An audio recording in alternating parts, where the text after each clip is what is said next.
श्री स्वामी समर्थ. आपले शहाणपण बाजूला ठेवून जो स्वामींना शरण जातो तो खरा साधक. ज्याला सर्व सृष्टी स्वामीरूप दिसते आणि शिष्यालाही जो स्वामीरूप पाहतो तोच खरा गुरु. सद्गुरू कधीही मिंधेपणाने वागत नाहीत आणि त्यांना भीतीचा लवलेशही नसतो. आपला शिष्य कोणत्या आध्यात्मिक भूमिकेवर आहे हे स्वामींना लगेच कळते. देहबुद्धीची लोक विषयाचे दास असतात, पण स्वामी मात्र विषयावरती मालकी गाजवतात.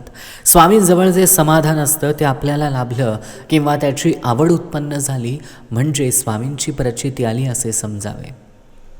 औषध काय आहे हे न कळता सुद्धा रोग्याने ते श्रद्धेने घेतले तर त्याला गुण येतो. किंवा एखाद्याला स्वयंपाक करता आला नाही तरी त्याला अन्नाची चव समजते आणि तो पोटभर जेवू शकतो.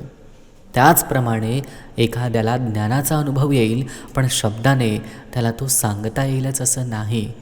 म्हणून म्हणतो, जोपर्यंत स्वामी आहेत तोपर्यंत या विश्वावरती त्यांची मालकी आहे आणि आपण सगळेच त्यांचे दास आहोत. श्री स्वामी समर्थ.